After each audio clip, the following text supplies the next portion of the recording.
আল্লাহ পাক সবকিছু জানা সত্ত্বেও ওই ফেরেশতাদেরকে প্রশ্ন করেন, ফেরেশতারা এই লোকগুলি এখানে বসে আছে কেন, তারা কি বলছে? ফেরেশতারা বলে, রব্বুল আলামিন তোমার এই বান্দাগুলি তোমার বিরাটত্ব, তোমার মহানত্ব বর্ণনা করছে, তোমার পবিত্রতা ঘোষণা করছে, তোমার শুকরিয়া আদায় করতেছে, জিকির আজগার করতেছে। আল্লাহ পাক প্রশ্ন করেন, ও ফেরেশতারা তারা কি আমাকে দেখেছে নাকি? ফেরেশতারা জবাব দেন, না রব্বুল আলামিন তোমাকে তারা দেখে নাই। আল্লাহ পাক বলেন, যদি আমারে তারা দেখতো তাহলে কি হতো? ফেরেশতারা বলেন, রব্বুল আলামিন তোমার বান্দাগুলি তোমাকে পাওয়ার জন্য আরো বেশি জিকির করত, আরো বেশি ফিকির করত, আরো বেশি প্রশংসা করত, আরো বেশি তাসবিহ পড়ত।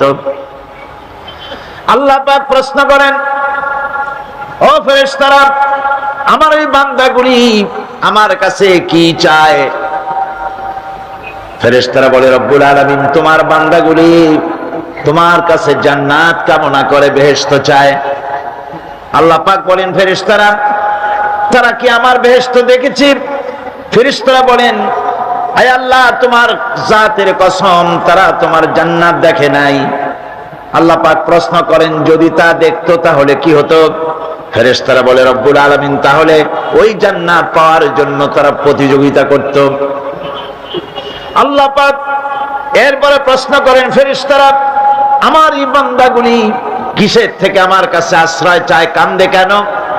ফেরেশতারা বলেন, রব্বুল আলামিন তোমার বান্দারা তোমার জাহান্নামের আগুন থেকে মুক্তি চায়। আল্লাহ পাক প্রশ্ন করেন, ও আমার ফেরেশতারা তারা কি আমার জাহান্নাম দেখেছে নাকি? ফেরেশতারা বলে, রব্বুল আলামিন তোমার জাতির কসম করে বলি ওরা তোমার জাহান্নাম দেখে নাই। আল্লাহ পাক বলেন, যদি তা দেখতো তাহলে কি হতো? ফেরেশতারা বলে, রব্বুল আলামিন তোমার জাহান্নাম দেখলে তারা এই জাহান্নাম থেকে বেশি করে ভাগতো, এই জাহান্নাম থেকে পানা চাওয়ার জন্য, পরিত্রাণ পাওয়ার জন্য আরো বেশি করে কাঁদতো। আল্লাহ পাক বলেন, ও আমার ফেরেশতারা আমার এই বান্দাগুলি আমাকে দেখে নাই, আমার বেহেশত দেখে নাই, আমার দোজখ দেখে নাই। না দেখে কোরআন হাদিসের কথা বিশ্বাস করে এভাবে কাঁদতেছে। তোমরা সাক্ষী থাকো, ওই মজলিসে উপস্থিত সমস্ত লোকগুলিকে আমি রব্বুল আলামিন মাফ করে দিলাম। তোমরা সাক্ষী থাকো, সকলকে ক্ষমা করে দিলাম। একজন ফেরেশতা তখন দাঁড়াবেন, একজন ফেরেশতা দাঁড়িয়ে বলবে, আয় আল্লাহ তুমি সবাইকে মাফ করে দিলে ঠিক আছে, কিন্তু অমুক, নাম নিয়ে বলবে, অমুক সে তো কোরআন শুনতে আসে নাই, সে তো জিকির করতে আসে নাই, সে তো জিকিরের মাহফিলের উদ্দেশ্যে, কোরআনের মাহফিলের উদ্দেশ্যে আসে নাই, সে আসতেছিল এমনি এমনি আসছিল নিজস্ব কাজে। কিছু লোক দাঁড়ানো আছে, বসে আছে দেখে সেও দাঁড়ায় গেল, তারও তুমি মাফ করলে। বুখারী শরীফের হাদিসের মধ্যে লেখা রয়েছে, নবীজি বলছেন, আল্লাহ রাব্বুল আলামিন সঙ্গে সঙ্গে ঘোষণা করেন, ফেরেশতারা শুনে রাখো, এই মাহফিল সমূহে, আমার জিকিরের মাহফিলে, আমার কোরআনের মাহফিলে যারা আসে কোনদিন তারা হতভাগ্য হয় না, কোনদিন হতভাগ্য হয় না। যারাই আসে সকলকে ক্ষমা করে দেওয়া হয়। সুবহানাল্লাহ। কোরআনে কারীমের সে আযীম মাহফিলে আপনারা উপস্থিত হয়েছেন। এই কোরআনের প্রভাবে, এই কোরআনের বরকতে রাসূল করিম সাল্লাল্লাহু আলাইহি ওয়াসাল্লাম এমন এক সমাজ প্রতিষ্ঠা করেছিলেন, যেই সমাজে চুরি ছিল না, ডাকাতি ছিল না, হত্যা ছিল না, ধর্ষণ ছিল না, সব বন্ধ হয়ে গিয়ে একটি সুখী, সমৃদ্ধশালী, ভীতিহীন, সন্ত্রাসমুক্ত একটি সুন্দর সমাজ বিনির্মাণে রাসূল করিম সাল্লাল্লাহু আলাইহি ওয়াসাল্লাম সক্ষম হয়েছিলেন এই কোরআনের কারণে। কিসের কারণে? সকলে বলেন কিসের কারণে? কোরআনের বিধানের কারণেই এটা সম্ভব হয়েছিল। মানুষ দরজা খুলে ঘুমাবার সুযোগ পেয়েছিল। আজ কি দেশে ঘরের দরজা খুলে ঘুমাবার সুযোগ আছে? নাই। আপনার মেয়েটি স্কুল কলেজগামী, স্কুলে গিয়েছে, কলেজে গিয়েছে, মেয়েটা তার সতীত্ব নিয়ে, তার ইজ্জত নিয়ে, তার আব্রু নিয়ে ঘরে ফিরে আসতে পারবে কিনা, এ ব্যাপারে মা বাবা উদাস থাকে না শঙ্কিত থাকে? শঙ্কিত থাকে। আপনি নিজে রাস্তায় যখন বেরোন, জীবনটা ভেতরে সহ, জীবনটা সহ ঘরে ফিরতে পারবেন, এ গ্যারান্টি আজ আর কেউ দিতে পারে না। রাসূল করিম সাল্লাল্লাহু আলাইহি সাল্লামের যুগে মানুষেরা দরজা খুলে ঘুমাবার সুযোগ পেত, চুরি ডাকাতি বন্ধ হয়েছে, শ্রমিক তার শ্রমের ন্যায্য পাওনা পেয়েছে, কৃষক তাদের উৎপাদিত পণ্যের সঠিক দাম পেয়েছে, নাগরিক বৃন্দ তাদের রক্ত এবং সম্পদের নিরাপত্তা লাভ করেছে। এ কথাগুলি কি গল্প না বাস্তব? গল্প না বাস্তব? এটি ছিল বাস্তব। রাসূল করিম সাল্লাল্লাহু আলাইহি সাল্লাম করেছিলেন কোরআন দিয়ে, কারণ কোরআন হচ্ছে সংবিধান। কোরআন কি? সংবিধান। পৃথিবীর সবগুলি রাষ্ট্রে লিখিত অলিখিত সংবিধান আছে। আমাদের দেশেও একটা সংবিধান আছে, আছে না? আমাদের দেশের সংবিধানের বয়স কত? 26 বছর কি 25 বছর বয়স হয়েছে সংবিধানের। সংবিধান আমাদের দেশে যেটা আছে, এই সংবিধানের কোন পরিবর্তন হয়েছে নাকি হয় নাই? কতবার হয়েছে? মোট 13 বার সংবিধান পরিবর্তন হয়েছে, অ্যামেন্ডমেন্ট এসেছে, সংশোধন করা হয়েছে। ভবিষ্যতে আর হবে না। জি হবে, অপেক্ষা থাকুন, ওয়েট এন্ড সি কতবার হয় তাই দেখুন। কিন্তু আল্লাহ পাকের সংবিধান, যার নাম কোরআন, এই সংবিধানের নাম কি? কোরআন। নাজিল হয়েছে কত বছর? 1400 বছর। কোরআনে কারীম অবতীর্ণ হলো পৃথিবীর বুকে। আজ পর্যন্ত কোরআনে কারীমের কোন অ্যামেন্ডমেন্ট আসে নাই। পৃথিবীর কোন মানুষ বলতে পারে নাই কোরআনের এই আইনটি বর্তমান যুগে চলতে পারে না, এটাকে পরিবর্তন করা হোক, আমি নতুন করে একটা সুন্দর বানাইছি, কোরআনের চাইতে ভালো, সেটারে ঢুকানো হোক। বলতে পেরেছে? ভবিষ্যতে পারবে? পারবে। বাংলাদেশের সংবিধান পরিবর্তন হতে হতে, অ্যামেন্ডমেন্ট হতে হতে হয়তো এমন সময় আসতে পারে যে এর অরিজিনাল কি তা হারায় যাবে। নট আনলাইকলি, হতে পারে যে কোরআন হচ্ছে সবচাইতে মাজলুম কিতাব। আপনি বলেন, আপনি বলুন যে কারো অসুখ হলো, ডাক্তার প্রেসক্রিপশন দিল, রোগী সেই প্রেসক্রিপশন বোতলের মধ্যে ভিজায় যদি খায়, রোগী যদি সেই প্রেসক্রিপশন মাদুলির মধ্যে ঢুকায়া গলায় ঝুলায় রাখে, এমন রোগী সম্পর্কে আপনার ফতোয়া কি হবে? কি বলবেন? বলবেন পাগলের মাথা খারাপ হয়েছে। তা না হলে প্রেসক্রিপশন বোতলে ভিজায় খায় মানুষে, করছে কি? আল্লাহ রাব্বুল আলামিন কোরআনে কারীমকে দুনিয়ার মানুষের জন্য সংবিধান হিসাবে অবতীর্ণ করলেন, আর আমরা ব্যবহার করলাম কোরআনকে, পানির মধ্যে ভিজিয়ে ভিজিয়ে খেলাম, পান করলাম। কোরআনে কারীমকে মাদুলির ভিতরে ভরে গলার মধ্যে ঝুলিয়ে রাখলাম, চুমা খাইলাম, মাথায় লাগাইলাম, কোরআন পড়লাম না, বুঝলাম না, আমল করলাম না। এই কোরআন আল্লাহ রাব্বুল আলামিন তামাম পৃথিবীর মানুষের জন্য অবতীর্ণ করেছেন। হিন্দু, খ্রিস্টান, বৌদ্ধ, নাসারা কেউ বাদ নাই। পৃথিবীর যারা মানুষ তাদের সকলের জন্য হচ্ছে আল কোরআন। মানুষের তৈরি করা মতবাদ দিয়া যদি শান্তি হতো পৃথিবীতে, তাহলে পৃথিবীতে শান্তির প্রচেষ্টা কেউ কম করে নাই, গতকাল বলেছি।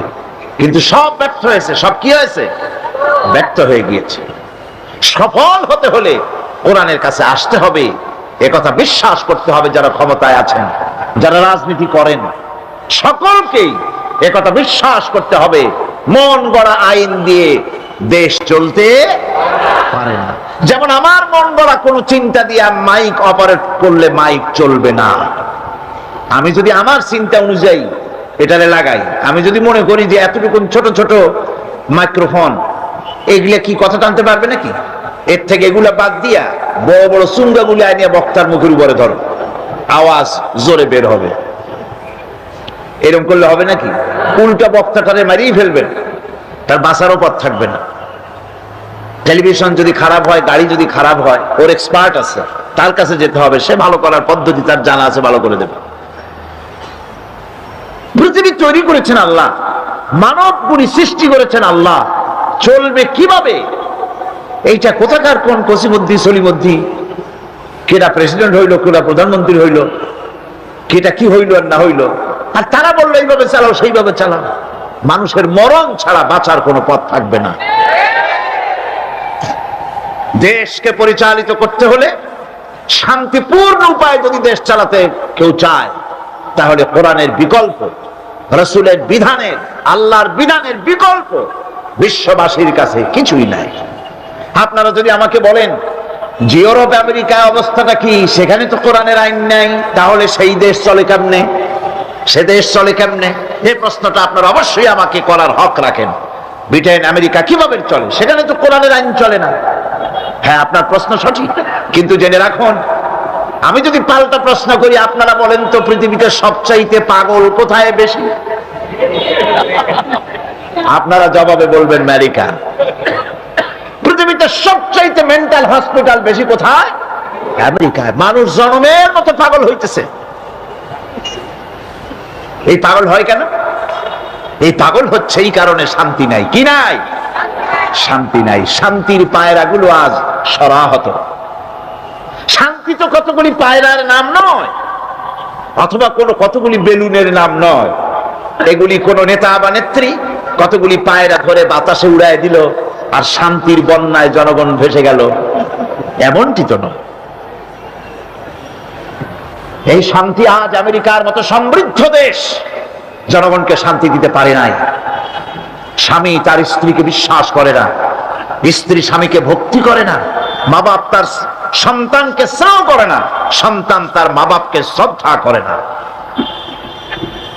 মানুষ একটু শান্তি পায় ঘরে গিয়ে, সেই ঘরে চরম অশান্তি যায়, দেখে বউ আর একজনের সাথে, স্ত্রী দেখে তার স্বামী আর এক মহিলার সাথে।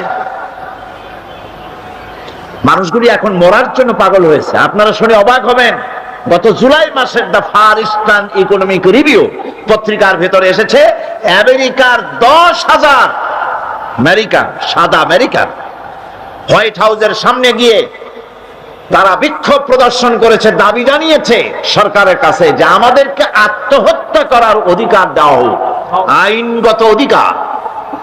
আত্মহত্যা করার সেখানে বিধান নাই। তারা বলছে আত্মহত্যা করার অধিকার দেওয়া হোক, কারণ পৃথিবীর বুকে বেঁচে থাকলে শান্তি পাবো না, মরলে বোধহয় শান্তি হবে। এটা তাদের ধারণা, কিন্তু মরলে আরো যন্ত্রণা আছে, শান্তি ওখানেও নাই। যেহেতু কামটা করছে খারাপ, কাম করছে কি খারাপ, শান্তি নেই। হায় হায়, অশান্তি এমন ভাবে তাদের পেয়ে বসেছে, অবাক হবেন।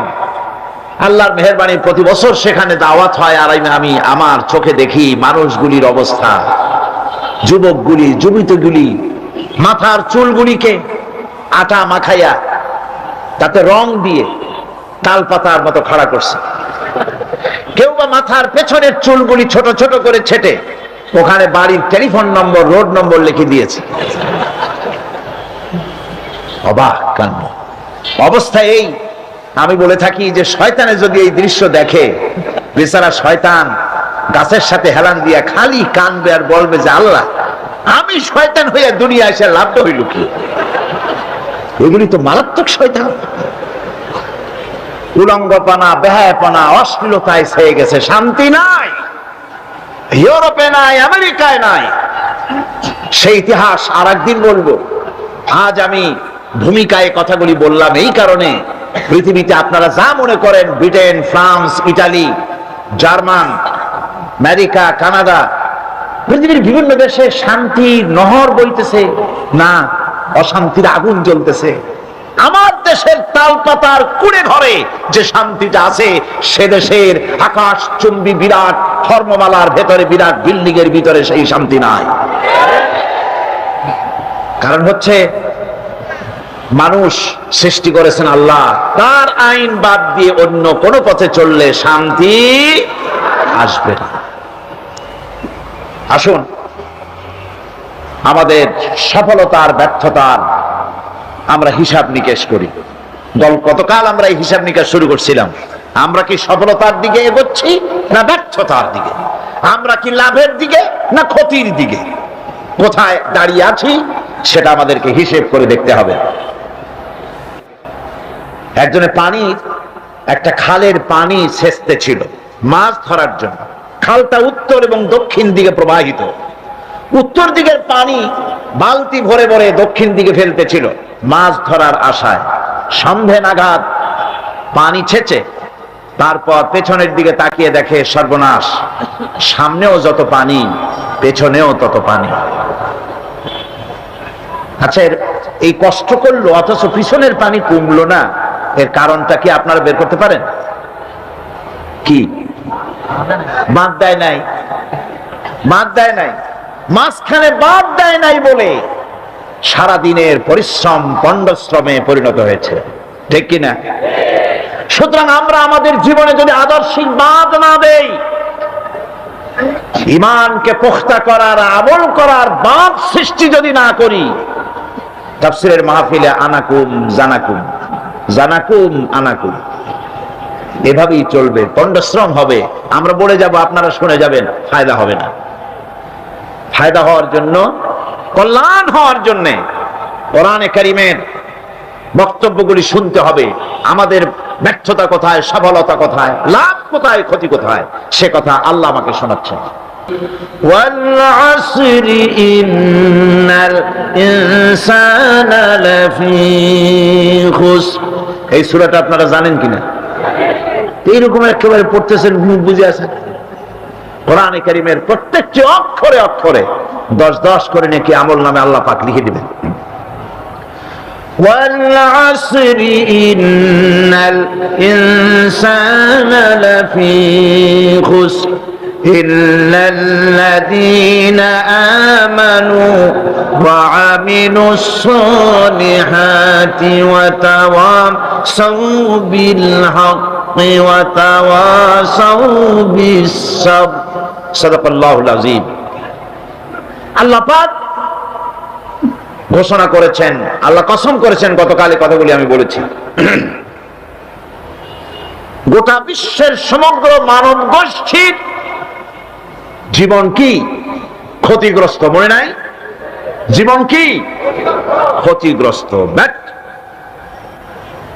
এই জীবন সফল হতে পারে, এই ব্যর্থতার ইতিহাস গতকাল শুনেছি। আজকে বলবো সফলতার কথা। এই ব্যর্থতা থেকে, এই ক্ষতি থেকে যদি বাঁচতে চাই কিনা? কারা কারা চাই দেখাই তো হাত। কারা কারা চাই ক্ষতির হাত থেকে বাঁচতে চাই? কারা? আলহামদুলিল্লাহ, হাত নামান। ক্ষতির হাত থেকে যারা বাঁচতে চান, আল্লাহ রাব্বুল আলামিন তাদের জন্য ফর্মুলা পেশ করেছেন, ইল্লাল্লাযীনা আমানু ওয়া আমিলুস সালিহাতি ওয়া তাওয়াসাউ বিল হাক্কি ওয়া তাওয়াসাউ বিস সাবর। আল্লাহ পাক বলেন 7টি কাজ করলে জীবন সফল হয়ে যাবে। কয়টা কাজ? 7টা কাজ করলে জীবনটা সফল হয়ে যাবে। 1 নম্বরে ঈমান। 1 নম্বরে কি? ঈমান।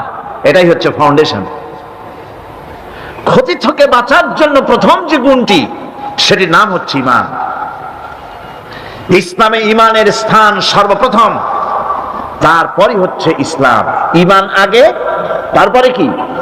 ইসলাম। ইসলাম হচ্ছে বীজ, ঈমান হচ্ছে বীজ, আর ইসলাম হচ্ছে চারা, গাছ। এটা হচ্ছে ভিত্তি। এই ভিত্তিকে সর্বপ্রথম মজবুত করতে হবে। ঈমানের ভিত্তি, ঈমানের ভিত্তি দুনিয়ায় ঈমানের আহ্বান জানাবার জন্যই আল্লাহ রাব্বুল আলামিন সমস্ত নবী এবং রাসূলদেরকে পৃথিবীতে পাঠিয়েছেন ঈমানের আহ্বানের জন্য। দুনিয়ার সমস্ত নবীদের দাওয়াত ছিল ঈমানের দাওয়াত। কিসের দাওয়াত? এই ঈমানের দাবিটা আসছে, এই দাওয়াতটা এসেছে আল্লাহর কাছ থেকে। কার কাছ থেকে? দেখুন, পৃথিবীর ভিতরে কোন নবীদের কথার সাথে আরেকজন নবীর কথার কোনো বৈপরীত্য হয় নাই। সমস্ত নবীদের কথা একরকম ছিল। কয় রকম? একজন নবীর সঙ্গে তার বক্তব্যের সাথে আর একজন নবীর বক্তব্যের কোনো গুণগত মৌলিক কোনো পার্থক্য ঘটে নাই, অসঙ্গতি হয় নাই। কারণ নবীরা আম্বিয়া আলাইহিমুস সালাম নিজেরা বানিয়ে কথা রচনা করে তারা মানুষের সামনে পেশ করে নাই। সমস্ত নবীদের কাছে যত দাওয়াত এসেছে একটা অফিস থেকে এসেছে, সে অফিসটা হচ্ছে কার? আল্লাহ রাব্বুল আলামিনের। তাই দুনিয়ার সমস্ত পয়গম্বরদের দাওয়াত ছিল না ইলাহা ইল্লাল্লাহ, লা ইলাহা ইল্লাল্লাহ, লা ইলাহা, লা ইলাহা ইল্লাল্লাহু মুহাম্মাদুর রাসূলুল্লাহ। এটাই ছিল সমস্ত নবীদের দাওয়াত।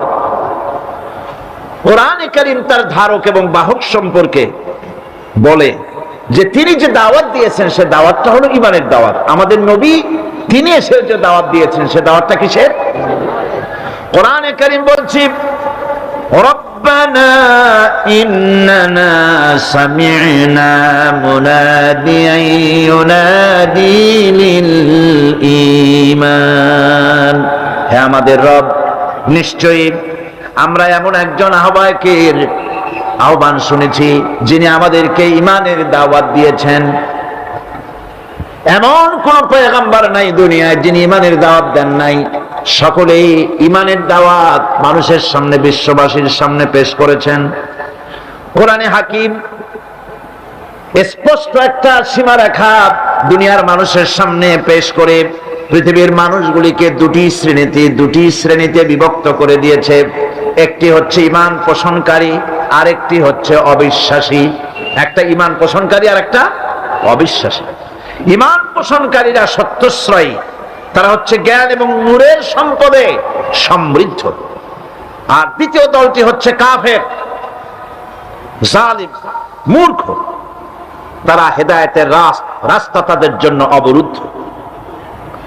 কোরআনে কারীম এই দুইটি দল সম্পর্কে উল্লেখ করতেছেন, মাসালুল ফারিকাইনি কাল আ'মা ওয়াল আসাম্মি ওয়াল বাসীরি ওয়াস সামিম হাল ইয়াস্তাবিয়ানি মাসালান আফালা।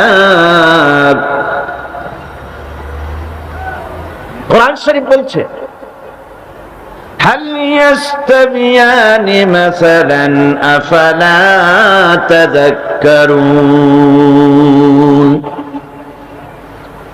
দুইটি শ্রেণীতে আল্লাহ পাক ভাগ করে দিয়েছেন। একটা শ্রেণী হচ্ছে অন্ধ, বোবা, বধির। আরেকটি যারা শুনতে পায়, চোখে দেখতে পায়। এই দুটি কখনো এক নয়, সমান নয়। এই দুটির রাস্তা আলাদা। কাফেরের রাস্তা আর ইমানদারদের রাস্তা সম্পূর্ণ ভিন্ন। সমুদ্রের ভিতরে আমি একবার সফর করলাম, আমেরিকার প্রায় 22টা স্টেট সফর করলাম কয়েক বছর মিলায়া। তো একবার আমার প্রোগ্রাম হলো ক্যালিফোর্নিয়া, লস অ্যাঞ্জেলেস। এখানে আমার 3 দিন প্রোগ্রাম। তারা একটা দিন আমাকে রাখলো সাইট সিন দেখার জন্য। আমাকে নিয়ে গেল লস অ্যাঞ্জেলেস থেকে সান দিয়েগো। সান দিয়েগো হচ্ছে প্যাসিফিক ওশানের পাশে। এইখানে আছে সি ওয়ার্ল্ড, অর্থাৎ সমুদ্রের মধ্যে যা কিছু আছে তা তারা সেখানে উঠায় রাখছে। বিশাল জায়গা, দেখতে অন্তত 4 দিন লাগে পুরা এলাকা দেখতে। তা আমার হাতে সময় 5 ঘন্টা। 5 ঘন্টা আমাকে দেখতে হবে। আমি বললাম গুরুত্বপূর্ণ জিনিসগুলি আমারে দেখাও। তো নিয়ে গেল।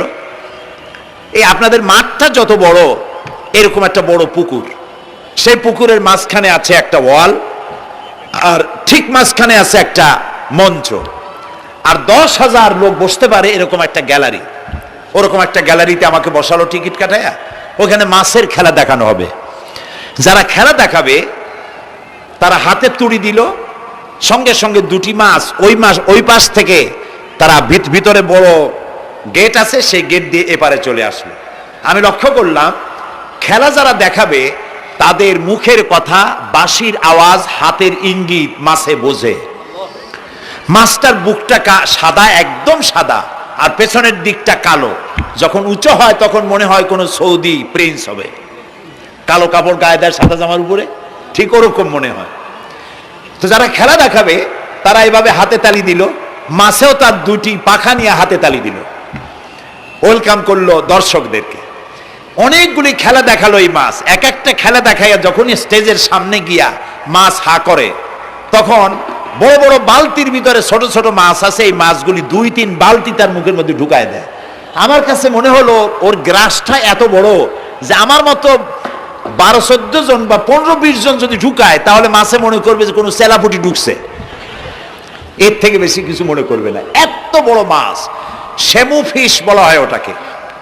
এরপরে দেখলাম তিমি মাছ, নীল জাতীয় তিমি, যে তিমিগুলি খুব কম পাওয়া যায় মহাসমুদ্রে, এগুলি থাকে। এক একটা নীল তিমির ওজন 5000 টন পর্যন্ত হতে পারে। এর যে বাচ্চা হয় সে বাচ্চার দুধ খায়। তিমি হচ্ছে স্তন্যপায়ী প্রাণী। যে বাচ্চা হইল যেদিন হয় সেদিন থেকেই বাচ্চার 50 থেকে 60 মণ দুধ লাগে। কে খাওয়ায়? সুবহানাল্লাহ। দুনিয়ার কোনো গভর্নমেন্ট খাওয়ায় না। দুনিয়ায় স্থলভাগে পিঁপড়া থেকে শুরু করে হাতি পর্যন্ত, ছোট্ট চেলা পোকা থেকে শুরু করে সাপ, বড় বড় পাইথন পর্যন্ত, টোনাটুনি পাখি থেকে শুরু করে ঈগল পর্যন্ত, নদীর ভিতরে চেলাপুটি থেকে শুরু করে তিমি মাছ পর্যন্ত অসংখ্য প্রাণী সকাল বেলায় খালি পেটে জঙ্গল থেকে, গর্তের মধ্য থেকে, বাসা থেকে, পানির মধ্য থেকে যার যার আস্তানা ছেড়ে আহারের অনুসন্ধানে শত সহস্র কোটি প্রাণী সব যার যার ক্ষুধার পেট নিয়ে বেরিয়ে যায়। আল্লাহ রাব্বুল আলামিন বলেন, সন্ধ্যা হতে না হতে সবগুলির পেট ভরাইয়া যার যার বাসায় আমি ভিড়াইয়া দেই। ইন্নাল্লাহা হুয়ার রাজ্জাকু যুল কুওয়াতিল মাতিন। খেতে দেওয়ার মালিক কে? সেই আল্লাহর এই গুণকে, এই গুণাবলীকে বিশ্বাস করতে হবে। খেতে দেওয়ার মালিক তিনি কেবলমাত্র। সন্তান হয় না, দেওয়ার মালিক কে? বলেন জোরে। হাসাবার মালিক কে? কাঁদাবার মালিক কে? সুখ দেওয়ার মালিক কে? দুঃখ থেকে উদ্ধার করার মালিক কে? হায়াতের মালিক কে? মওতের মালিক কে? ফাআলুন লিমা ইউরিদ। যা খুশি তাই তিনি করতে পারেন। সুবহানাল্লাহ বলে। কোন? কাফ আর নুন, দুটি অক্ষর। যখন যা ইচ্ছে করে হয়ে যায়। আল্লাহর এই গুণকে বিশ্বাস করলে মানুষ শিরক থেকে বাঁচতে পারবে। মাজার মুখী হবে না মুসলমান, মসজিদ মুখী হবে তখন। আজ আমার মুসলমান একদিকে নামাজও পড়ে আর একদিকে মাজারের কাছে গিয়ে দুর্বল হয়ে যায়। আছে না? আছে কি না? মাজারগুলির কাছে গিয়ে সাহায্য কামনা করে। আমার নিজের চোখে দেখেছি মাজারে গিয়ে কিভাবে সেজদা দেয় কবরকে। বলেন নাউযুবিল্লাহ। আল্লাহ ছাড়া কাউকে রুকু সেজদা করা যায় না। যা চাবার আল্লাহর কাছে চাইতে হবে। ওয়াইজা সাআলতা ফাসআলিল্লাহ ওয়াইজা ইসতাআনতা ফাসতাইন বিল্লাহ। যা কিছু চাওয়ার আল্লাহর কাছে চাও, যা কিছু বলার আল্লাহকে বলো। সব কিছু করার মালিক তিনি। সুবহানাল্লাহ বলেন। এই জন্য মাজারের সাথে মুসলমানদের সম্পর্ক হবে না, মুসলমানদের সম্পর্ক হবে মসজিদের সাথে। কিসের সাথে? বলেন জোরে। আপনি কোন অসুবিধায় পড়েছেন, মাজলুম হয়েছেন, অত্যাচারিত হয়েছেন, চাকরির সমস্যা হয়েছে, ঘরে খাবার নাই, অসুখ বিসুখ হয়েছে, নানান ধরনের সমস্যায় পড়েছেন, কোনো মাজার নয়, কোনো পীর নয়, মসজিদের ভিতরে চলে যান, উজু করে মসজিদে ঢুকে 2 রাকাত কাজায়ে হাজাতের নামাজ পড়েন। রাসূলুল্লাহর উপরে যখনই বিপদ হতো তিনি নামাজে দাঁড়ায় যেতেন। সুবহানাল্লাহ বলো। আপনি কেন যাবেন একটা কবরের কাছে? আপনার সাহায্য কামনার জন্য কোনো পীর নয়, আপনার সাহায্যের জন্য কোনো কবর নয়। সাহায্য পাওয়ার জন্য কে? আল্লাহ চান আপনার ঈমানটা খালেস হোক। আল্লাহ তাআলা এটা বরদাস্ত করতে পারেন না যে মানুষ কারো কাছে গিয়া আরেকজনের কাছে গিয়ে নতি স্বীকার করুক। আল্লাহ সহ্য করেন না। ইন্না শিরকা লাযুলমুন আযীম। শিরক হচ্ছে মস্ত বড় জুলম, অত্যাচার। আল্লাহ সব থেকে অপছন্দ করেন কোন গুনাহ বলেন? শিরক।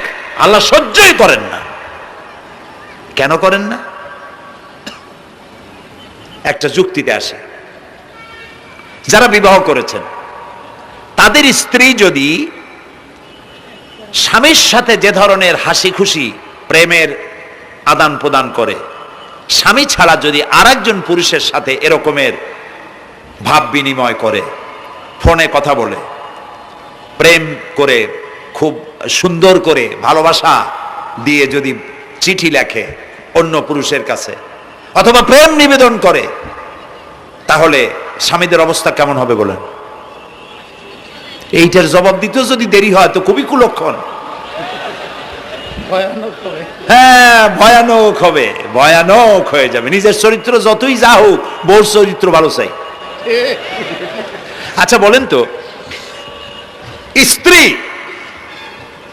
আপনার সঙ্গে যেভাবে প্রেমের হাসি হাসে, প্রেম নিবেদন করে, ওই রকম আরেকটা পুরুষের কাছে সাথে করলে আপনার সহ্য হয় না কেন? আপনি স্ত্রীর উপরে আপনার অধিকারটা কতখানি, কি জন্যে? আপনার স্ত্রীর যে হাসি, যে মিষ্টি হাসি, যা আপনার প্রাণ কেড়ে নেয়, ওই হাসিতে আপনার কোনো অবদান আছে বলেন? তার যে টানা টানা চোখ, সুন্দর ভ্রু, মাথায় অনেক লম্বা চুল, শরীরটা সুন্দর, যৌবন, রূপ, এর ভেতরে আপনার কোনো অবদান আছে? হ্যাঁ আছে, একটু তো আছেই। আপনি যে মুখ দিয়ে বউটা হাসে, সেই ঠোঁটে একটু লিপস্টিক লাগাইছেন। যে চোখের জন্য আপনি পাগল, সেই চোখে একটু কাজল লাগাইছেন। শরীরটাকে পেঁচাবার জন্য সুন্দর একটা শাড়ি কিনে দিছেন। একটা শাড়ি দিয়ে, একটু লিপস্টিক কিনে দিয়ে, চুলের একটা ক্লিপ কিনে দিয়ে, একটা ভালো শাড়ি কিনে দিয়া স্ত্রীর উপরে যদি এত অধিকার আছে যে কোনদিন মৃত্যু পর্যন্ত কোন প্রেমের হাসি, ভালোবাসার আদান প্রদান আপনি ছাড়া আর কারো সাথে করতে পারবে না, এইটা যদি আপনার অধিকার এভাবে প্রতিষ্ঠিত হয়, তাহলে এই হাসি যিনি দিলেন, এই দাঁত, এই সুন্দর চোখ, এই রূপ, এই যৌবন যা আল্লাহ তাআলা দিলেন, তার সামনে কোনো পীর অথবা কবরের সামনে যদি হাত পাতে আল্লাহ বরদাস্ত করেন না। কথা কি বুঝে আসছে? কথা বুঝে আসছে? আলহামদুলিল্লাহ বলেন। আলহামদুলিল্লাহ। বুঝলেই আমাদের কষ্ট সার্থক। আলহামদুলিল্লাহ বলি। আমরা যেন আল্লাহরে চিনতে পারি, বুঝতে পারি। আমার বিশ্বাস করুন, কোরআন আমার সামনে, আল্লাহর কসম, কোন জীবিত পীর, কোন মৃত্যু পীর আমার ভাগ্যের ভালো বা মন্দ করার কোন অধিকার রাখে না, রাখে না, রাখে না। কোন পীর ফু দিয়ে আমার ভাগ্যকে ভালো বানাই দিতে পারবে না, পারবে না। এবং আমার একটা চুলও বাঁকাও করতে পারবে না। খাইরিহি ওয়া শাররিহি মিনাল্লাহি তাআলা। আমার ভালো, আমার মন্দ করার একমাত্র মালিক কে? আল্লাহ। এক আঙ্গুল আকাশের দিকে উঁচু করে চিৎকার দিয়ে বলুন, কে? আবার বলেন, আবার বলেন, আবার বলুন। হাত নামান। আল্লাহ কবুল করুন, বলেন আমিন। আমার এই বক্তব্য দিয়ে আমি কোন পীরকে অমর্যাদা করছি না। পীর সাহেবদের কাছে পীর কোন শরীয়তের শব্দ নয়। কোরআন এবং হাদিসে কোথাও পীর বলে কোনো শব্দ নাই। এটি ফার্সি শব্দ। এই শব্দের অর্থ হলো বৃদ্ধ। তো পীর যদি বৃদ্ধ হয় ভালো কথা, তিনি যদি আলেম হন আরো ভালো কথা। কিন্তু বাপ পীর ছিল, উনিও সেই সুবাদে পীর। ইলেম নাই, তোনার নিজের কাছেই তো টর্চ নাই। আপনাকে অন্ধকারে উনিও ম্যানহোলের মধ্যে পড়বে, আপনারে নিয়ে পড়বে। আলেম হইতে হবে। পীর যদি হয় আলেম হইতে হবে, এক নম্বর কথা। দুই নম্বর কথা হলো, তিনি ব্যবসায়ী হবেন না। ধর্মের নামে তিনি ব্যবসা করবেন না। তিনি মানুষকে হেদায়েতের পথ দেখাবেন। প্রয়োজনে জেলে যাবেন, প্রয়োজনে ফাঁসির মঞ্চে দাঁড়াবেন। তিনি নিজেকেই ইসলামের সব আমি করি, আর ইসলাম কারো কাছে নাই। যারা ইসলাম করলো 70-80 বছর ধরে, রাজনীতির পথ দেখালো, তারা ইসলামের দল না, ওনারটাই ইসলামের দল। এই ধরনের ফাজলামি বক্তব্য থেকে বিরত থাকতে হবে। এই ধরনের বেয়াদবিপূর্ণ বক্তব্য থেকে বিরত থাকতে হবে। আমার দোকানে খাঁটি ঘি পাওয়া যায়, আর কারো দোকানে খাঁটি ঘি পাওয়া যায় না।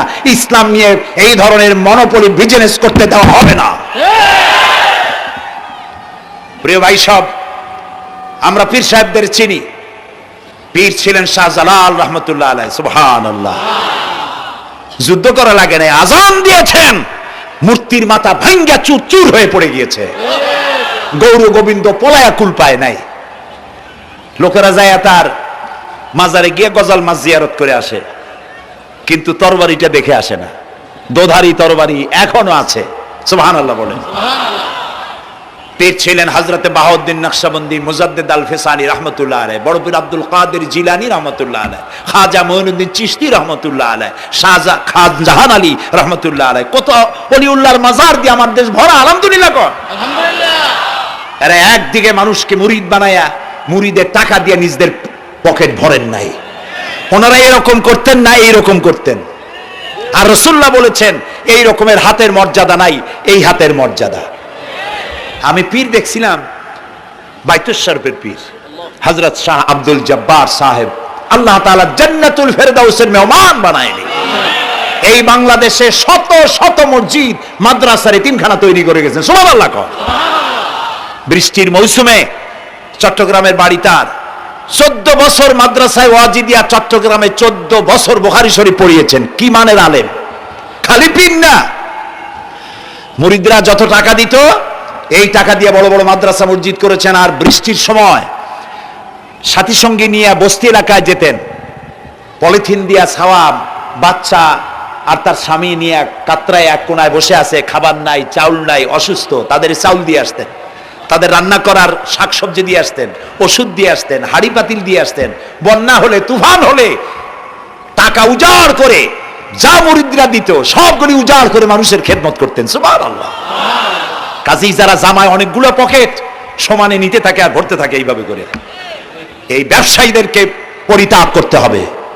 পীর হচ্ছে ওই সমস্ত লোক যারা নাকি ধর্মের নামে ব্যবসা করে না, বরং আল্লাহর দ্বীনকে প্রতিষ্ঠা করার জন্য কথা বলে। প্রিয় ভাই সব, আমাদের জেহেন সাফ করতে হবে, পরিষ্কার করে বুঝতে হবে আমার ভালো আমার মন্দ কে করতে পারেন? আল্লাহ। সম্রাট শাহজাহান নাম শুনেছেন? কোথার বাদশা বলেন? দিল্লির সম্রাট। সম্রাট শাহজাহান পৃথিবী জোড়া নাম তার। কবি বলছেন, শাহনে জাহাं को जिन्हें फख्र से देते थे बाज, वाज कब्र में है सूरह अलहम्दु की मोहताज।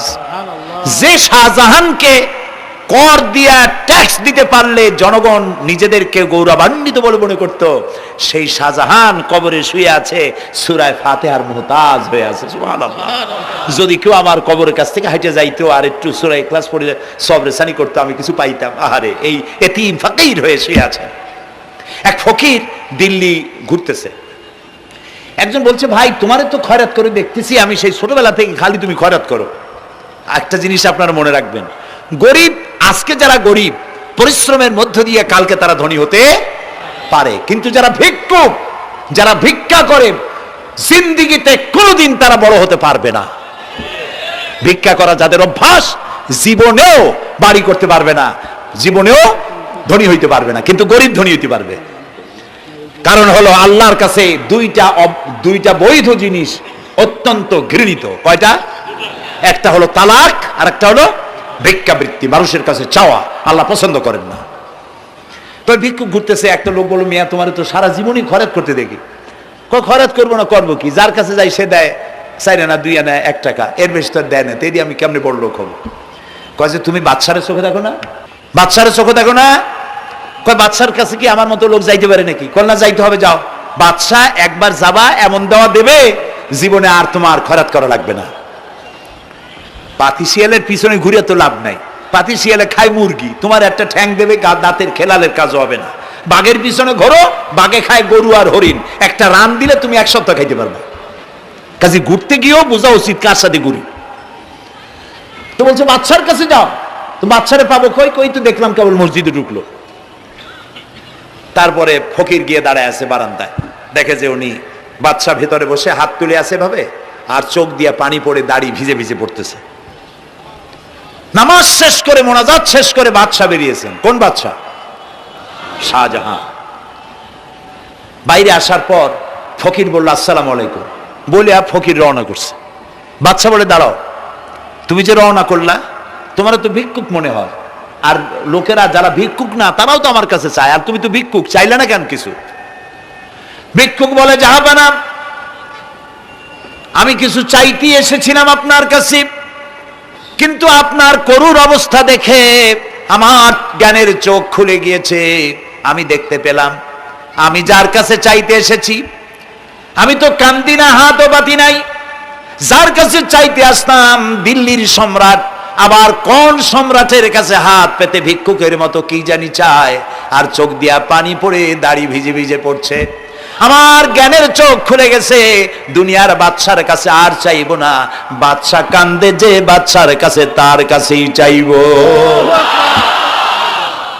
প্রিয় ভাই সব, এই জন্যে জিহন সাফ করে ফেলুন।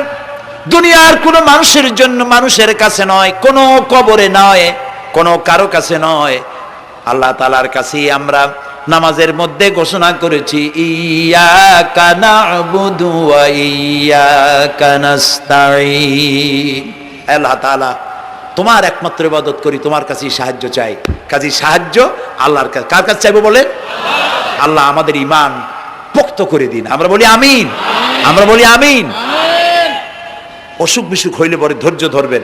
অনেক মানুষ আছে জ্বর হইলে কয় যে এত নামাজ পড়ি খালি জ্বর আমারই হয়, এত রোজা রাখি, ভালো ভালো কাম করি, আমার ছেলের অসুখ মোটে সারি না। এই জাতীয় কথা বলবেন না। মুমিনের পায়ে যদি কাঁটাও ফোটে, সওয়াব থেকে খালি নাই। ধৈর্য ধরতে হবে। কাঁটা ফুটছে, বলেন ইন্না লিল্লাহ। আজাবান লিল মুমিন, মুমিনের জন্য বড়ই আশ্চর্য ব্যাপার, বিপদ হইলেও শুকর আদায় করে, আর সুখে থাকলেও শুকর আদায় করে। সুবহানাল্লাহ বিহামদি। বিপদ আসলে সে বলে ইন্না লিল্লাহি, বলেন ইন্না লিল্লাহি ওয়া ইন্না ইলাইহি রাজিউন। আর যখন শান্তি আসে বলে আলহামদুলিল্লাহ। দুই অবস্থায় তার জন্য নিয়ামত আল্লাহর তরফ থেকে সে পায়, আলহামদুলিল্লাহ। প্রিয় ভাই সব, তো আল্লাহর উপর ঈমান আনার জন্য কয়টা শর্ত বলছিলাম? এই যে প্যাচ লেগে গেছে, কয় যে তিনটা। আল্লাহর উপর ঈমান আনার জন্য শর্ত কয়টা? চারটা। চারটার বলছি কয়টা? দুইটা। আরেকটা হচ্ছে আল্লাহর কুদরত এ বিশ্বাস করা। আল্লাহর কুদরত মানে শক্তি। আল্লাহর কিছু বিশ্বাস করবেন বলেন জোরে? শক্তি। আকাশ এবং জমিনে শক্তিশালী কে? কিন্তু আমার দেশের জনগণ, কিছু কিছু রাজনীতিবিদরা বলে জনগণই নাকি সকল ক্ষমতার, সকল শক্তির উৎস। কি পাগল! তুমি ক্ষমতার উৎস? নাকের মধ্যে ময়লা, দাঁতে ছাতা, পেটের মধ্যে দুর্গন্ধ ভরা, ক্ষমতার উৎস। আশ্চর্য কথা। এই যে ক্ষমতার উৎস, হাজার হাজার লোক এখানে বসা, দুইটা ভাউয়া ব্যাংক যদি দুই কোণা দিয়ে ঢোকে, ভাউয়া ব্যাংক চেনেন? বিগ সাইজের ব্যাংক, দুইটা যদি দুই দিক দিয়ে ঢোকে লাফাইতে লাফাইতে, সামনে যারা আছে এমনি লাফাবে। অন্তত টঙ্গী তামিরুল মিল্লাত মাদ্রাসা ছাড়াইয়া তারপরে ফিরে তাকায় বলবে, ভাই আমরা দৌড়াই কেন? ব্যাংকের সামনে অসহায়, বল্লা ভীমরুলের সামনে অসহায়, সাপের সামনে, বিচ্ছুর সামনে অসহায়। তারা কয় সকল ক্ষমতার উৎস জনগণ। কপাল পোড়া। ক্ষমতার উৎস জনগণ নয়, এটা কোরআনের সাথে কন্ট্রাডিকশন হয় এ কথায়। আল্লাহ বলেছেন আন্নাল কুওয়াতা লিল্লাহি জামিয়া। সকল ক্ষমতার উৎস কে? চিল্লায় বলো ক্ষমতা কি দেখছেন? মাত্র 1.5 মিনিট। কয় মিনিট? মাত্র 1.5 মিনিট। আল্লাহ বলেছেন কোন? সাথে সাথে তামিলনাড়ু, মালয়েশিয়া, ইন্দোনেশিয়া, থাইল্যান্ড, মালদ্বীপ, শ্রীলঙ্কা 2 লক্ষ লোক শেষ, 1 লক্ষের খোঁজ নাই। সমুদ্রের পানি 33 ফিট উঁচু হয়ে এসছে। সুবহানাল্লাহ কই ইচ্ছে করে না? বিজ্ঞানীরা বলেছেন ভারত মহাসাগরের তলদেশে ফাটল ধরেছে, ওর কয়েক কিলোমিটার নিচে ভূমিকম্পের উৎপত্তি হয়েছে। ভারত মহাসাগরের পানি 3 হাত না 4 হাত, কত কিলোমিটার আল্লাহই জানে। এই কয়েক কিলোমিটার নিচে যে মাটি, সেই মাটিরও কয়েক কিলোমিটার নিচে ভূমিকম্পের উৎপত্তি। এখান থেকে ভূমির কম্পন হয়েছে। সেই ভূমিকম্পে সমস্ত মহাসাগরের মধ্যে, ভারত মহাসাগরের মধ্যে জলকম্পন শুরু হয়েছে। পানির কম্পন, মাটির কম্পন একসাথে। 33 ফিট উঁচা, মানে 4 তলা বিল্ডিং এর মতো উঁচু হয়ে আসছে পানি। 4 তলা পরিমাণ উঁচু হয়ে পানি চলে আসছে। বাড়ি গাড়ি সব কিছু খড় কুটার ন্যায় সব উড়িয়ে দিয়েছে। এগুলোরে কপাল পোড়া নাস্তিক যেগুলি, তারা বলে প্রাকৃতিক দুর্যোগ। ওর বাপের মাথা। আচ্ছা, প্রাকৃতিক দুর্যোগ, প্রকৃতি কি? কোন জন্তুর নাম? প্রকৃতি কোন জন্তু জানোয়ারের নাম? প্রকৃতি নিজে চলে না কেউ তাকে চালায়? কে চালায়? কপাল পোড়ারা তা বোঝে না। বিশ্ববিদ্যালয়ের শিক্ষক হয়েছে তো, আল্লাহ দিয়ে আসি কোথায়? তবে সব খারাপ না, ভালো আছে আলহামদুলিল্লাহ। কিছু আছে কপাল পোড়া। বিশেষ করে শান্তিনিকেতনে যারা পড়াশোনা করে আসে, সাহিত্য চর্চা করে, এই সাহিত্য চর্চা করতে করতে এক পর্যায়ে কপাল পুড়ে যায়। আল্লাহরে চিনতে পারে না, সব চেনে আল্লাহরে চেনে না। আল্লাহ এখন চিনাইতেছে ভালো করিয়া। প্রিয় ভাই, সব কমে আদ কমে সামুদ এগুলিকে আল্লাহ তারা ধ্বংস করেছেন। কিয়ামতের আগে এই যে 7টা আকাশ, এই আকাশ সম্পর্কে অবিশ্বাসীরা তারা বলেছে আকাশ বলতে কিছুই নেই, এটা নাকি অনেক দূরে, তাই নীলা নীলে দেখা যায়। কি কপাল পোড়া চিন্তা করেন, নীলা নীলা দেখা যায়। এই আকাশ মহাশূন্য। এই আকাশগুলিকে, আকাশ কয়টা স্তর? 7টা। এগুলি কাতাইয়ে সিজিল্লিল কুতুব। কোরআনে কারিমে আল্লাহ তাআলা বলেছেন কিতাবের পৃষ্ঠার মতো কিয়ামতের আগে একটার পর একটা ঠাস ঠাস করে পড়বে, ভেঙে চুরে চুরমার হয়ে যাবে। ওয়াইদাল বিহারু ফুজ্জিরাত, আল্লাহ তাআলা বলছেন ইদাস সামাউ ফাতারাত ওয়াইদাল কাওয়াকিবু ইনতাসারাত ওয়াইদাল বিহারু ফুজ্জিরাত। আকাশের তারকা সমূহ বিক্ষিপ্ত হয়ে পড়বে। অসংখ্য তারকারাজি, বিশাল বিশাল তারকা বিক্ষিপ্ত হয়ে পড়বে। চন্দ্র সূর্য একটার সাথে আরেকটা ধাক্কা লেগে চাঁদ আর সূর্য আলো হারিয়ে ফেলবে, একাকার হয়ে যাবে। পাহাড়গুলো উঁচু করে আল্লাহ তাআলা জমিনের উপরে আছাড় মারবেন, কালিহিনিল মানফুস, তুলার মতো উড়ে চলে যাবে। সুবহানাল্লাহ বলবা না? কত বড় শক্তি আল্লাহ পাকের। ওয়াইদাল বিহারু ফুজ্জিরাত, সমুদ্র সমূহ বিদীর্ণ হয়ে যাবে। সমুদ্রে যত পানি আছে সমস্ত পানিগুলি নিঃশোষিত হয়ে যাবে মাটির তলায়, এবং সেখানে অগ্নুৎপত্তি হবে। কোরআনে কারিমে আল্লাহ বলে দিয়েছেন গোটা সমুদ্রগুলিতে আগুন জ্বলতে থাকবে। এগুলি কিয়ামতের আলামত। আল্লাহ পাকের অফুরন্ত মেহেরবানি। এই যে কানের কাছ দিয়ে গুলিটা চলে গেছে, কানে লাগে নাই। বাড়ির কাছ থেকে কিয়ামত হয়ে গেল, বাংলাদেশে আল্লাহ বাঁচাই দিলেন। সুবহানাল্লাহ বলো, আলহামদুলিল্লাহ বলেন। আমাদের প্রতিবেশী দেশগুলিতে যেভাবে আঘাত লাগছে, ওর 1000 ভাগের 1 ভাগের আঘাত কয়েক সেকেন্ড যদি বাংলাদেশে হতো, আমাদের সব অপরিকল্পিত শহর, রাজুক পারমিশন দিয়েছে 3 তলার, করা হয়েছে 7 তলা। এইভাবে অপরিকল্পিত যত বিল্ডিং আছে এগুলি পচা সিমেন্ট দিয়ে, পচা ইট দিয়ে তৈরি করা হয়েছে। 2-3 সেকেন্ডের ভূমিকম্প যথেষ্ট এই শহর লন্ডভন্ড করে দেওয়ার।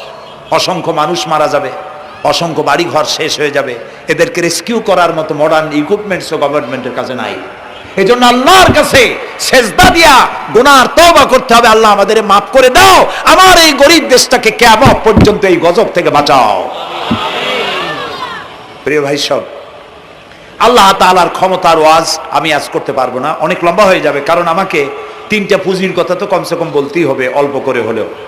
শুনবেন তো? আল্লাহ তৌফিক দিক, বলেন আমিন।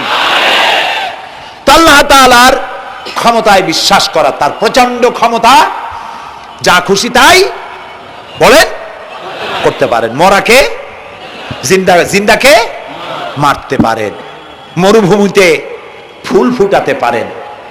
সুবহানাল্লাহ, যা খুশি তাই করতে পারেন। এই শক্তি সহকারে আল্লাহকে বিশ্বাস করতে হবে। 4র্থ নম্বরে আল্লাহর হুকুম এবং হাকাম, আদেশ নিষেধ, আমি আল্লাহরে বিশ্বাস করি, এই কথার কোনো দাম নাই যদি তার আদেশ না মানি। এই কথার কোনো দাম নাই যদি তার নিষেধকে আমি আমার জীবনে প্রত্যাহার না করে চলতে পারি। মুসলমান বলে দাবি করার কোনো মূল্য নেই। একদিকে নামাজ পড়ি, আর একদিকে ওজনে কম দেয়, খাদ্যে ভেজাল দেয়, বেপরদা করি, মিথ্যা কথা বলা হয়, ওজনে কম দেয়, খাদ্যে ভেজাল দেয়, জমিনের আইল ঠালে আমানতের খেয়ানত করে, আল্লাহর হুকুম মানা হলো না, রসুলের আদেশ মানা হলো না। আল্লাহর উপর ঈমান আনার জন্য চতুর্থ শর্ত হচ্ছে আল্লাহ যা বলেছেন মাথা নত করে মেনে নিতে হবে, বলতে হবে সামি'না ওয়া আতা'না। বলেন সামি'না ওয়া আতা'না, শুনলাম আর মেনে নিলাম। বলেন তো জোরে, শুনলাম আর মেনে নিলাম। সুবহানাল্লাহ বলেন। মুমিনেরা এই প্রশ্নই করবে না মদ হারাম কেন, মুমিনেরা এই প্রশ্নই করবে না জুয়া হারাম কেন, মুমিনেরা এই প্রশ্নই করবে না জেনা হারাম কেন। একটাই জবাব, মদ হারাম কেন? আল্লাহ হারাম করেছেন তাই হারাম। জেনা হারাম কেন? আমার আল্লাহ হারাম করেছেন তাই হারাম। জুয়া হারাম কেন? আমার আল্লাহ হারাম করেছেন তাই হারাম। কোন যুক্তি নাই। যুক্তির, আল্লাহর নিষিদ্ধ জিনিসে যুক্তি তালাশ করে কেবলমাত্র শয়তান। আল্লাহর আদেশ নিষেধের যুক্তি তালাশ করে কে? শয়তান। মুমিনের কাজ হলো সামি'না, বলেন, ওয়া আতা'না, শুনলাম আর মানলাম, বাস, শেষ কথা, খালাস। এই গেল, চারটি শর্ত পুরো হয়ে গেল। এই চারটি শর্ত যদি পূরণ করতে পারি তাহলে আল্লাহরে বিশ্বাস করছি এটা প্রমাণিত হবে, এটা জাস্টিফাই হবে, এটা সত্যতা প্রমাণ হবে যদি আল্লাহ হুকুম মতো। এক নম্বরে হলো, আমি আবার কথাটা প্যাকেট করে দিই যাতে করে আপনারা বাড়ি নিয়ে যাইতে পারেন। আল্লাহর উপরে ঈমান এনেছি, এই কথাটাকে কমপ্লিট করার জন্য শর্ত কয়টা? চারটা। এক নম্বরে আল্লাহর অস্তিত্বে বিশ্বাস, বলেন আল্লাহর অস্তিত্বে বিশ্বাস। দুই নম্বরে আল্লাহর গুণাবলীতে বিশ্বাস। তিন নম্বরে আল্লাহর ক্ষমতায় বিশ্বাস। চার নম্বরে আল্লাহর আদেশ এবং নিষেধে বিশ্বাস, মান্য করে চলা। আল্লাহ যেন এই তৌফিক আমাদের দেয়, বলেন আমিন। আল্লাহ রাব্বুল আলামিন দুনিয়ায় শান্তি, আখিরাতে জাহান্নাম থেকে মুক্তি দেওয়ার জন্য আল্লাহ পাক আমাদেরকে একটা ব্যবসার কথা বলেছেন। ওই ব্যবসায় পুঁজি কয়টা? বলেন। তিনটা পুঁজি। বলছি কয়টা? দেখেন যে কেমনি প্যাঁচ লাগে। বলছি মাত্র একটা, সে একটা ডাল বাইর করছি চারটা। এবার আসেন মূল পয়েন্টে। এবার দ্বিতীয় পয়েন্ট, রসুলের প্রতি ঈমান। আমরা তো রসুলের প্রতি ঈমান আনছি কিনা বলেন? রসুলের প্রতি ঈমান এনেছি। আমাদের এই ঈমান যথেষ্ট নয়, কারণ আমাদের ঈমান হলো রবিউল আউয়াল মাসে ঈমান তাজা হয়, ঠিক না? ঠিক না? রবিউল আউয়াল মাস যখন আসি, ব্যানারটা নাই, শামিয়ানাটা নাই, রাস্তাগুলিতে ফ্ল্যাগ লাগাই আর আলোকসজ্জা করি। মন্ত্রীরা আসেন, নেতারা আসেন, সিরাতুন নবী মাহফিলে দাঁড়ায় বলেন নবীর আদর্শ অনুসরণ করা ছাড়া উপায় নাই। অথচ ওনার পা থেকে শুরু করে মাথা পর্যন্ত নবীর আদর্শ নাই। আবার এই নেতা রামকৃষ্ণ মিশনে, রামকৃষ্ণ পরম হংসদেব তার মঞ্চে গিয়ে বলেন রামকৃষ্ণের নীতির ছাড়া বিকল্প কিছুই নেই। আবার গৌতম বুদ্ধের জন্মবার্ষিকী উদযাপনের জন্য সেখানে গিয়ে বলেন গৌতম বুদ্ধের অহিংস নীতি অনুসরণ করা ছাড়া জাতির যোগীনাথ হওয়ার আর কোনো পথ নাই। যেখানে যায় সেই জায়গার গুলি ধরে। রবিউল আউয়াল মাস আসতে বলে আলোকসজ্জা করে, ইয়া নবী সালামু আলাইকা, ইয়া রাসূল সালামু আলাইকা। এরপরে গরম গরম জিলাপি রাসূলুল্লাহকে বুঝায় দেওয়া হলো, হে রাসূল আপনি তাকিয়ে দেখেন কত মহব্বত আপনারে করি। আপনার মহব্বতের জন্য আমাদের শহরের কোন মিষ্টির দোকানে আর মিষ্টি নাই, সব আমরা খাইয়া শেষ করছি। এই হলো মহব্বত। এই মহব্বতে এই ঈমানে কাজ হবে না। এই ঈমানে বলেন কাজ হবে না। কোন ঈমানে কাজ হবে? রাসূলের প্রতি ঈমানের অর্থ কি? এর অর্থ হচ্ছে নবী করিম সাল্লাল্লাহু আলাইহি ওয়াসাল্লাম আমাদের রাসূল, আমাদের নেতা। আমাদের রাসূল আমাদের নেতা, আমরা তার উম্মত, তার অনুসারী। অনুসারীর কাজ কি? নেতার পূর্ণাঙ্গ অনুসরণ করণ। রাসূলুল্লাহর আনুগত্য করতে হবে, এটা কে বলেছেন? আল্লাহ রাব্বুল আলামিন সূরা আলে ইমরানের মধ্যে বলেছেন, কুল ইন কুনতুম তুহিব্বুনাল্লাহ ফাত্তাবিউনি ইউহিব্বুকুমুল্লাহ ওয়া ইয়াগফির লাকুম যুনুবাকুম আল্লাহু গফুরুর রহিম। হে নবী, আপনি বলুন, তোমরা যদি আল্লাহকে ভালোবাসো তাহলে তোমার কাজ হচ্ছে, তোমরা যদি আল্লাহকে ভালোবাসো তাহলে তোমরা আমার আনুগত্য করো, আমার অনুসরণ করো। কার? রাসূলের। বলেন কার? রাসূলের অনুসরণ যদি তোমরা করো, খেয়াল করে শুনতেছেন তো? আল্লাহ তাআলা বলছেন, নবী আপনি বলেন, তোমরা যদি আল্লাহকে ভালোবাসো, তোমাদের এই দাবি যদি সত্য হয়, তাহলে আমার অনুসরণ করো, আমার আনুগত্য করো। আমার অনুসরণ, আমার আনুগত্য করলে পরে তোমাদেরকে আল্লাহ রাব্বুল আলামিন ভালোবাসবেন এবং তোমাদের তামাম জিন্দেগির সমস্ত গুনাহ খাতা আল্লাহ তাআলা মাফ করে দিবে। আমরা কি গুনাহ মাফ করাইতে চাই? বলেন চাই? আসুন রাসূলের আনুগত্য করুন। রাসূলের আনুগত্য কিরকম? রাসূল যেভাবে মোস কাটছে আমরা সেইভাবে মোস কাটবো, তিনি দাড়ি যেভাবে রাখছেন আমরা সেইভাবে রাখবো, তিনি চুল কাটছেন যেভাবে সেইভাবে করব, তিনি পায়ের নখ হাতের নখ যেভাবে কাটছেন সেইভাবে করব, তিনি যেভাবে বিবাহ করেছেন সেই সুন্নত অনুযায়ী বিবাহ, তিনি যেভাবে দেশ চালাইছেন সেইভাবে দেশ চালাবো। রাসূলের অনুসরণের অর্থ শুধু এই নয় যে তিনি যেভাবে সুরমা লাগাইছেন আমি ওইরকম সুরমা দেব, তিনি যেভাবে কদু খাইছে আমিও কদু খাবো, এইটা নয়। এটা নয়, শুধু রাসূলের আনুগত্য হবে মুরগির ফার্ম থেকে শুরু করে জাতিসংঘ পর্যন্ত, জীবনের সব ক্ষেত্রে। আর বিশ্বাস করতে হবে তিনি শেষ নবী, তারপরে আর কোন নবী আসবে না। আল্লাহ রাব্বুল আলামিন সূরা আহজাবের মধ্যে বলেছেন, মা কানা মুহাম্মাদুন আবা আহাদিম মির রিজালিকুম ওয়ালাকির রাসূলুল্লাহি ওয়া খাতামান নাবিয়্যিন। মুহাম্মদ সাল্লাল্লাহু আলাইহি ওয়াসাল্লাম তোমাদের কোন পুরুষদের পিতা নন, তিনি আল্লাহর রাসূল এবং তাকে দিয়ে নবুয়তের মিশনকে খতম করে দেওয়া, কমপ্লিট করে দেওয়া হয়েছে। আর কোন নবী, রাসূলুল্লাহ বলেছেন, লা নাবিয়্যা বাদি ওয়ালা রাসূল, আমার পরে আর কোন নবী আসবে না, রাসূল আসবে না। কথা বুঝে আসছে? আল্লাহর নবীর পরে আর কোন নবী হবে না। আল্লাহর নবী বলেছেন, একটি ইমারত তৈরি করে তার ভিতরে একটা ইট যদি খালি থাকে, একটি ইটের জায়গা যদি শূন্য থাকে, তাহলে সকলের চোখে ধরা পড়বে। ওই ইটখানা দিলে পরে বিল্ডিংটা কমপ্লিট হয়ে যায়। নবুয়তির যে ইমারত আল্লাহ তৈরি করেছিলেন, ওর ভিতরে একটা ইটের অভাব ছিল। আল্লাহ পাক আমাকে দিয়ে সেই শূন্য জায়গা পূরণ করে দিয়ে নবুয়তের মিশনকে কমপ্লিট করে দিয়েছেন। রাসূলুল্লাহ বলেছেন, আমার পরে আর কেউ নবী হবে না। পৃথিবীর সব মুসলমানদের আকীদা, মুহাম্মদ সাল্লাল্লাহু আলাইহি ওয়াসাল্লামের পরে যদি কেউ নবুয়তের দাবি করে সে কাফির, হাজার বার কাফের। তারা যারা তাকে যারা নবী মানবে তারাও রাসূলুল্লাহ বলেছেন, আমার পরে 30 জন মিথ্যেবাদী নবুয়তের দাবি করবে। তার মধ্যে একজন তো দাবি করছে রাসূলের জীবদ্দশায়, একটা ছিল মেয়ে লোক আর একটা ছিল পুরুষ। পুরুষটার নাম ছিল মুসাইলামা কাযযাব, নামই ছিল কাযযাব। কাযযাব মানে মিথ্যাবাদী। দেখছেন অবস্থা, নামই মিথ্যাবাদী।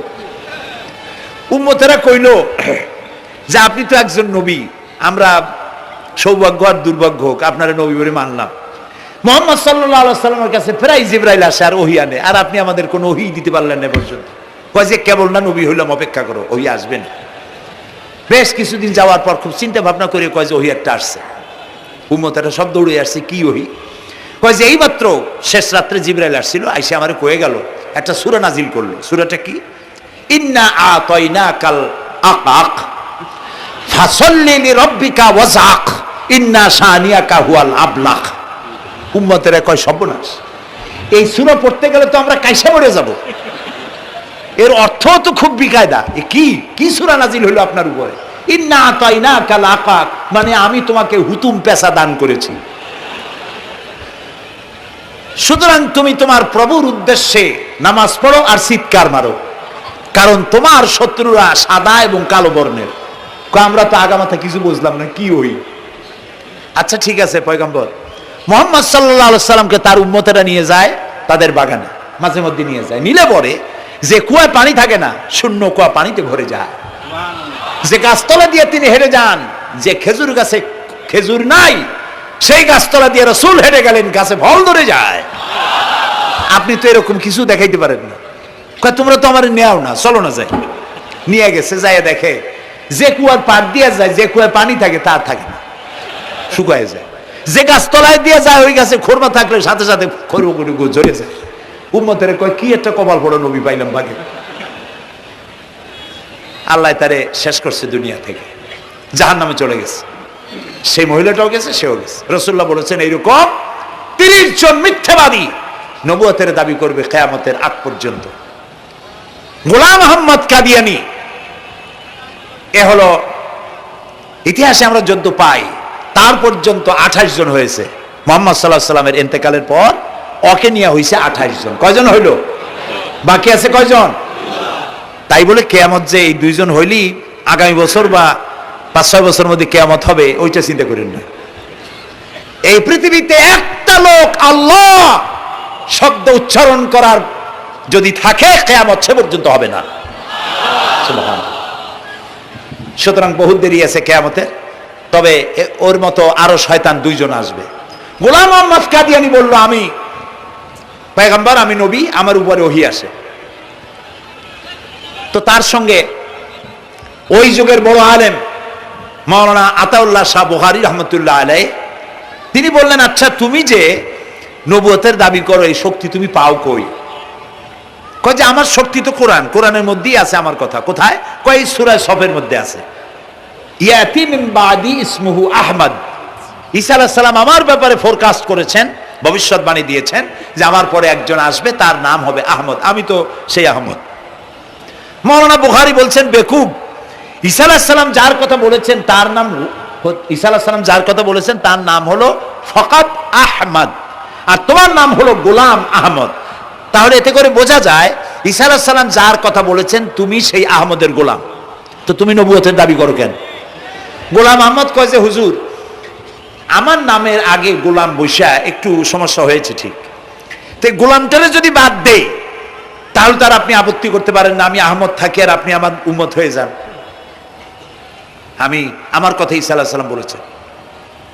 মাওলানা বুখারী বলছেন দেখো তোমার ফতোয়া অনুযায়ী তুমি বলছো নামের প্রথম অংশ বাদ দিয়া শেষের অংশ নিয়ে তোমার উপর ঈমান আনতে, তাহলে আমি আমার নাম আতা আল্লাহ, তোমার ফতোয়া অনুযায়ী আমার নামের প্রথম অংশ বাদ দিলাম, আতা গেছে, থাকছে আল্লাহ।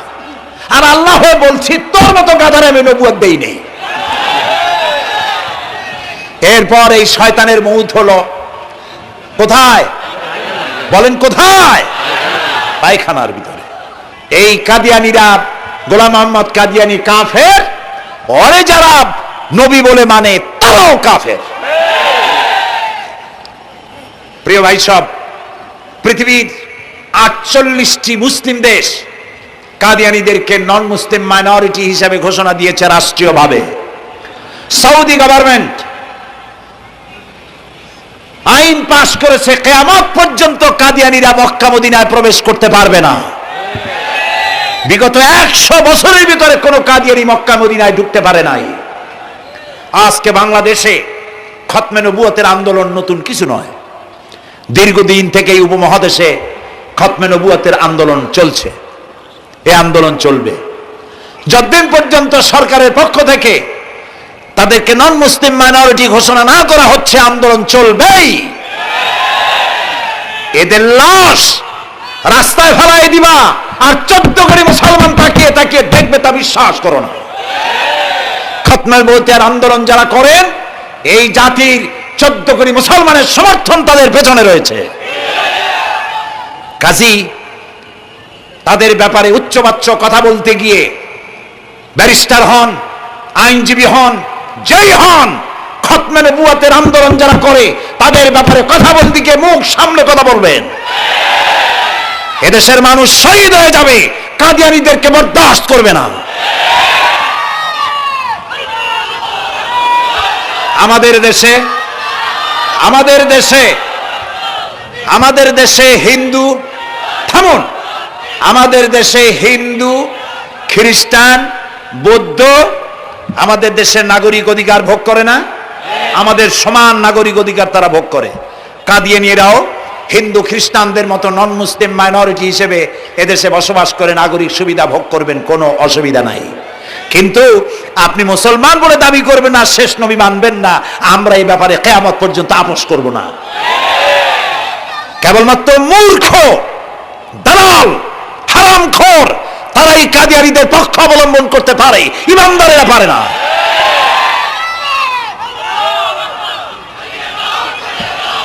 কাদিয়ানীরা যে সব মসজিদ তৈরি করে, এগুলি মসজিদ নয়, এগুলি উপাসনালয়। হিন্দুদের মন্দিরকে যেভাবে আমরা সম্মান করি, ওদের উপাসনালয়কেও সম্মান করি।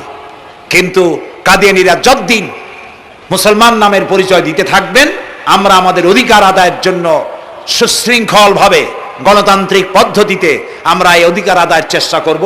খতম নবুয়তের আন্দোলন কোনো রাজনৈতিক আন্দোলন নয়, এটি আমাদের ইমানের আন্দোলন। যারা আন্দোলন করতেছেন তারা আমাদের ফরজে কিফায়ার দায়িত্ব পালন করছেন। প্রিয় ভাই সব, রাসূলের প্রতি ঈমান আনতে হলে এরকম ঈমান আনতে হবে, তারপরে আর কোন নবী আসবে না। তারপরে কথা হলো তাকে অনুসরণ করতে হবে পায়ের নখকাটা থেকে শুরু করে মাথার চুল পর্যন্ত, জীবনের সব ক্ষেত্রে রাসূলের অনুসরণ করতে হবে। তিনি সেনাপতি ছিলেন, শ্রমিক ছিলেন, পিতা ছিলেন, নানা ছিলেন, স্বামী ছিলেন, ঠিক না? তিনি রাষ্ট্রপ্রধানও ছিলেন। আজকে যারা ধর্ম আর রাজনীতি আলাদা করেন তারা মুনাফিক, মুসলমান নয়। তারা কি? মুনাফিক। এই জন্য আমাদেরকে মনে রাখতে হবে নবী করিম সাল্লাল্লাহু আলাইহি ওয়াসাল্লাম রাষ্ট্র পরিচালনা করেছেন। যারা ধর্ম আর রাজনীতি আলাদা করেন তারা মুসলমান হিসাবে আল্লাহর কাছে পরিচিত হতে পারবেন না। প্রিয় ভাই সব, নবীজি মক্কা থেকে মদিনা এলেন। মদিনা এসে রাষ্ট্রপ্রধানের দায়িত্ব পালন করলেন। আজ তিনি রাষ্ট্রপ্রধান। কোরআন হলো সংবিধান, কোরআনের আইন চালু করে দিলেন। চুরি বন্ধ হলো, ডাকাতি বন্ধ হলো, জেনা ব্যভিচার বন্ধ হয়ে গেল। মানুষ দরজা খুলে ঘুমাবার সুযোগ পেল। সুবহানাল্লাহ, সুবহানাল্লাহ। নবী করিম সাল্লাল্লাহু আলাইহি ওয়াসাল্লাম একটি সুন্দর সুখী সমাজ পৃথিবীতে চালু করে গেলেন। আজ আমাদের ভাগ্য যদি খুলতে হয়, রাসূলের অনুসরণ করি আমাদেরকে রাষ্ট্র পরিচালনা করতে হবে। ইসলাম সন্ত্রাসকে প্রশ্রয় দেয় না, ঠিক না ভাই? আমাদেরকে যারা সন্ত্রাসী বলে, ওরাই তো সন্ত্রাসের দাদা, ওরা সন্ত্রাসের জন্মদাতা। আমাদেরকে সন্ত্রাসী বলো? আমি আমেরিকায় বক্তব্য করেছি, লন্ডনে বক্তব্য করেছি, আমি তাদেরকে বলছি তোমরা আমাদেরকে সন্ত্রাসী বলো? আমাদের দেশে যাইয়া দেখো, তোমাদের এখানে সমস্ত সুপার মার্কেটগুলি সব বন্ধ হয়ে যায় বেলা 4টায়, কোনো মার্কেট খোলা থাকে না। কেন খোলো না? তোমরা সিকিউরিটি দিতে পারবে না বলে খোলো না। চুরি হবে, ডাকাতি হবে, লুটপাট হবে, এই জন্য বিকেলেই সব বন্ধ হয়ে যায়, রাতে কোনো দোকান খোলা থাকে না। তো যাও তো আমাদের দেশে, আমাদের তো সন্ত্রাসী বলো, গরিব দেশ। আমাদের দেশের বাবুরহাটে, নরসিংদীর কাছে বাবুরহাট, যেটাকে এই দেশের ম্যানচেস্টার বলা হয়, সারা রাত কোটি কোটি শত কোটি টাকার কাপড় চোপড় বেচা কিনা হয়, পুলিশের গন্ধও খুঁজে পাওয়া যায় না, সারা রাত বেচা কিনা হয়। গ্রামের বাজারগুলি যায় দেখেন আমাদের দেশে, যশোরে, খুলনায়, উত্তরবঙ্গে রাত 2টা 2:30 পর্যন্ত বেচা কিনা হয়, ঠিক না? এই যে আমাদের দেশে আল্লাহর মেহেরবানি, এবারে যে ঈদের সময় ঈদ আর পূজা একসাথে হইল, মুসলমান মেয়েরা, হিন্দু মেয়েরা সোনা দানা গলায় পরিয়া, হাতে পরিয়া, তারপরে বাজারঘাট ঈদের কেনাকাটা, পূজার কেনাকাটা করছে, কোনো অসুবিধা হয় নাই, ঠিক না? আল্লাহর মেহেরবানি র্যাবে জি যা করার করছে। মক্কা শরীফে, মদিনা শরীফে দেখলাম লোকেরা হাত তুলে, বাংলাদেশি লোকেরা ওখানে যারা আছে, র্যাবের জন্য দোয়া করছে, আল্লাহ র্যাবের প্রতি তুমি রহমত নাজিল করো, আল্লাহ রহম করুন কনা। আমি দেশের যতটা অসুবিধা হয়েছিল তার থেকে অনেক গুণ জ্ঞান হয়ে গেছে, আলহামদুলিল্লাহ, আলহামদুলিল্লাহ। প্রিয় ভাই সব, এই যে আল্লাহ রাব্বুল আলামিন মুসলমানদেরকে পৃথিবীর মধ্যে সব থেকে বেশি শান্তি প্রিয় করেছেন, কোন আলহামদুলিল্লাহ। তোমরা আমার মক্কা যাইয়া দেখো, মক্কা মদিনায় যাইয়া দেখো, আমাদের কেউ সন্ত্রাসী? মক্কা মদিনায় লক্ষ লক্ষ মানুষ এই যে সব চলে গেছে, এখন কোথায় গেছে? সারা পৃথিবী থেকে মানুষেরা এখন ছুটছে ছুটছে, পৌঁছে গেছে আর পথে আছে, প্লেনে আছে, নদীতে আছে, গাড়িতে আছে। সুবহানাল্লাহ, লক্ষ লক্ষ মানুষ চলে গেছে, সবার একই ড্রেস, একই গন্তব্য, একই স্লোগান, লাব্বাইক আল্লাহুম্মা লাব্বাইক। সব মানুষ চলে গেল।